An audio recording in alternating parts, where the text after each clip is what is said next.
ini sekali lagi adalah sebuah tanda bahwa mungkin di eranya Pak Prabowo udah nggak butuh relawan, cara berpolitiknya sudah berbeda, sehingga setelah ini para relawan-relawan politik bisa bubar secara otomatis tanpa dibubarkan.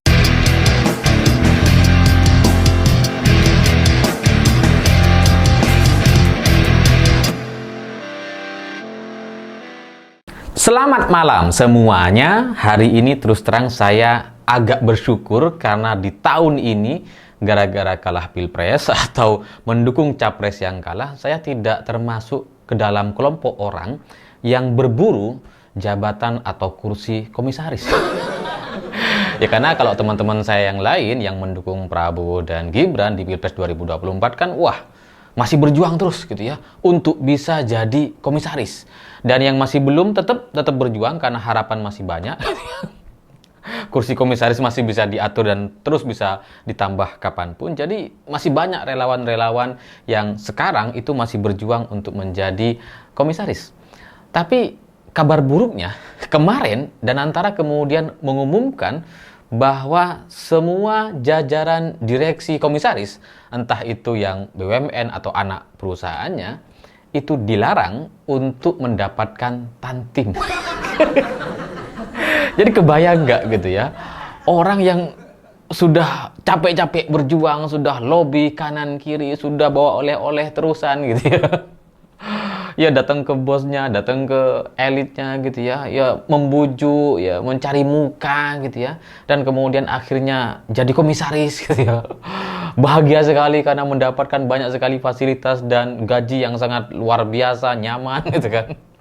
Ya nggak usah disebut lah, intinya ratusan juta sampai miliaran rupiah setiap bulannya gitu ya.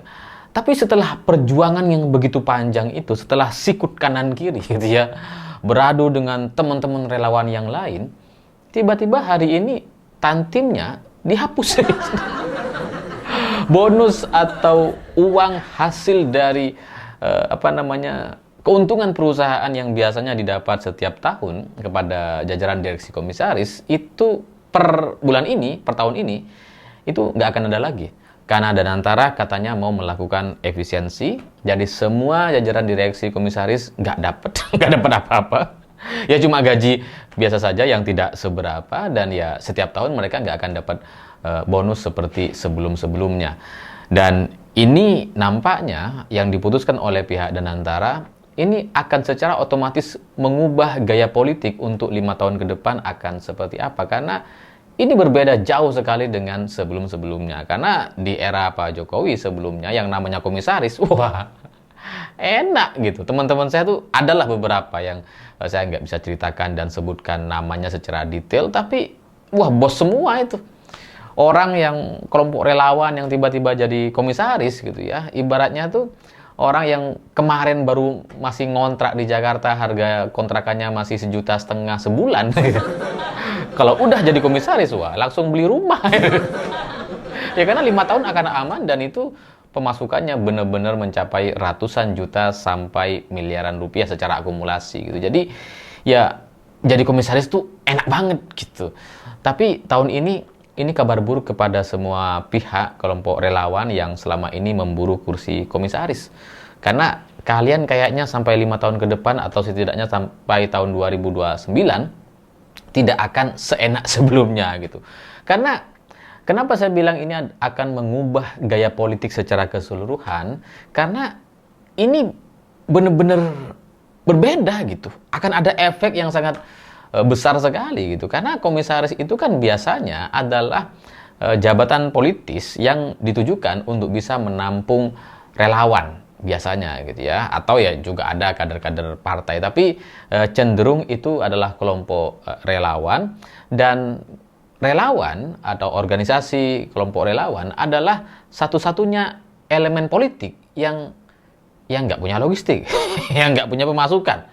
Ya dia dari mana gitu. Kalau partai kan jelas mereka punya kader, bisa donasi, sumbangan, bisa juga iuran dari kader-kader yang punya jabatan, entah itu bupati, wali kota, gubernur, atau anggota DPR RI, DPRD, di mana-mana gitu ya. Jadi ya kader-kadernya bisa iuran secara rutin dan itu bisa menghidupi partai politik. Itu realitas di partai. Tapi di relawan nggak ada gitu. Relawan nggak punya kepala daerah, nggak punya kader DPRD ataupun di Senayan DPR RI gitu. Jadi secara logistik mereka emang nggak punya sumber gitu. Jadi kalau ada kelompok relawan menjadi komisaris, ya dari situlah si organisasi relawan itu bisa hidup biasanya gitu. Makanya kemudian di rezim Jokowi sebelumnya kelompok-kelompok relawan tuh ya pasti jadi komisaris, karena kalau enggak gimana caranya mereka hidup? Nggak bisa gitu kan. Dan bahkan di era Pak Jokowi nggak cuma komisaris gitu, ada yang jadi wakil menteri, bahkan jadi menteri. Wah, itu nyiduknya banyak sekali kan. Karena ada tuh ketum relawan yang jadi wamen terus kemudian jadi menteri, yang sebelumnya bukan apa-apa, tiba-tiba kekayaannya sekarang ratusan miliar rupiah, tiba-tiba jadi konglomerat gitu kan. Ya karena memang enak sekali jadi pejabat di Indonesia gitu kan. Apalagi kursi komisaris gitu. Kebayang nggak gimana enaknya gitu ya. Karena kalau jadi komisaris di perusahaan besar seperti misalkan Pertamina, PLN, BRI, Mandiri atau BRI gitu ya, bank besar atau saham-saham perusahaan blue chip, wah, itu yang sebenarnya setiap tahun tidak ada komisaris pun mereka tetap bisa untung, gitu kan? Ya, ketika ada komisaris ya otomatis perusahaan akan bayar si komisarisnya gitu. Padahal tanpa dia pun ya perusahaan tetap untung sebenarnya gitu kan. Jadi enak sekali jadi komisaris, tiba-tiba merasa punya perusahaan besar gitu. Bukan cuma kerja ya, kalau kita kerja di Pertamina gitu ya kan, cuma gajinya bulanan tuh. Itu pun ya agak seberapa. Ini jadi seperti pemilik, ya bukan pemilik sih, tapi mendapatkan hadiah atau bonus dari keuntungan perusahaan dalam setahun gitu. Perusahaan yang kalaupun nggak ada komisaris mereka tetap untung, itu kan enak banget sebenarnya gitu. Jadi ya kalau kelompok relawan sebelumnya begitu dimanjakan dengan posisi komisaris, sekarang nampaknya coba dipotong-potongin gitu, coba dihentikan, dan kemudian ini pasti akan sangat membuat para relawan jadi berdarah-darah habis ini. Ya karena kalau tantim komisaris ini dipotong atau ditiadakan, ya maka kelompok-kelompok relawan yang jadi komisaris hari ini, ya mereka tidak akan bisa melakukan pergerakan. Karena kalau hanya dengan gaji, ya mereka cuma hidup sederhana bagi mereka sendiri dan keluarganya gitu. Nggak akan mikirin orang-orang yang di bawahnya atau anggota relawannya gitu. Dan itu secara otomatis akan membubarkan kelompok relawan masing-masing. Jadi keputusan yang dibuat oleh Danantara atau Pak Rosan ini itu akan menghapus pengaruh relawan di pemilu-pemilu selanjutnya. Jadi ya ini akan mengubah cara politik kita yang mungkin ke depan nggak akan terlalu ramai lagi dengan kelompok relawan gitu. Ya karena kalau tantimnya dihapus, relawan mau dapat uang dari mana gitu. Kalau partai politik ya masih banyak tuh. Sumbernya masih banyak gitu. DPRD, bupati, wali kota, gubernur, DPR, banyak masih. Kalaupun mereka sumbangan atau iurannya atau kadernya sedikit yang menjadi pejabat, ya masih ada iuran dari anggota atau kader, ada bisnis, ya banyak lah. Partai politik itu sumbernya sangat melimpah ruah, tapi relawan benar-benar nggak ada. Sehingga komisaris atau jabatan di perusahaan-perusahaan BUMN itulah yang menjadi sumber energi kelompok relawan dan partai-partai kecil seperti halnya misalkan PSI. Makanya kader-kader PSI itu ya rata-rata komisaris gitu kan. Ya dari komisaris yang blue chip sampai yang anak perusahaan, cucu perusahaan itu kan komisaris semua. Ya pokoknya hiduplah mereka gitu ya, dari yang gajinya miliaran, kemudian ratusan juta, puluhan juta itu lengkap semua. Ya ada yang diumumkan, ada yang ketahuan karena perusahaan besar. Ada juga yang anak cucu perusahaan yang antah berantah gitu ya, tapi ya meskipun rugi tetap aja digaji komisarisnya gitu kan. Itu realitas politik kita hari ini atau di rezim Jokowi sebelumnya. Jadi kalau Pak Rosan atau Danantara kemudian menghapus tantim komisaris, ya berarti nggak akan ada lagi sumber logistik untuk para relawan, sehingga ya para relawan pergerakannya mungkin bisa berhenti total setidaknya tahun depan. Dan rasanya percuma ya.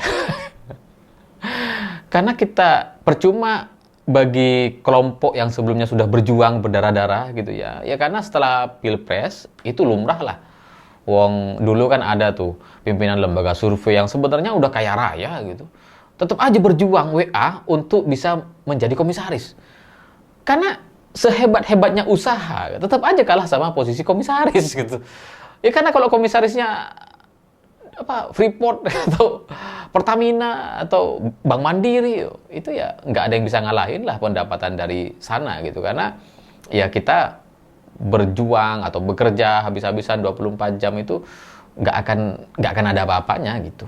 Kita berusaha berdagang dan sebagainya masih ada resiko rugi, tapi kalau perusahaan-perusahaan besar ini kan biasanya emang untung terus gitu. Kalaupun nggak untung, komisarnya tetap dapat gaji gitu. Jadi ya nggak heran kalau selama ini itu diperjuangkan oleh banyak orang.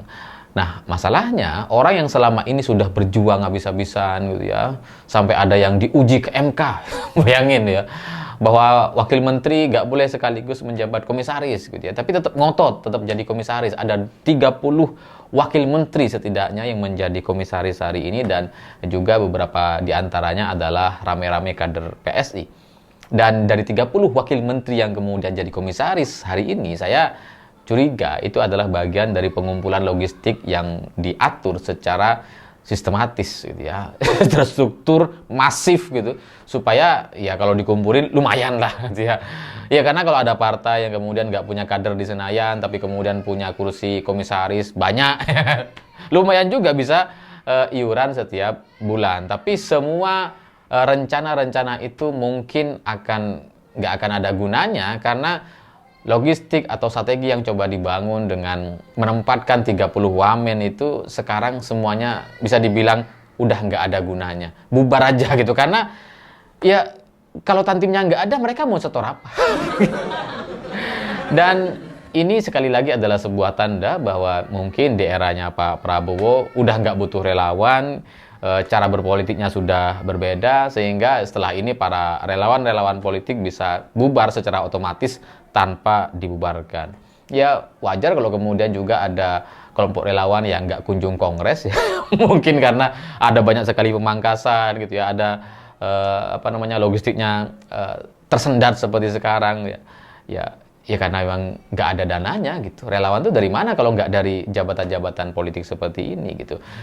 Tapi di luar soal game yang berubah atau cara berpolitik yang berubah hari ini dan 4 tahun ke depan, juga mengejutkan ketika melihat bahwa keputusan yang mengumumkan bahwa tantim komisaris itu dihapus dan penghematannya ternyata mencapai 8 triliun rupiah itu diumumkan sama CEO Danantara atau Pak Rosan.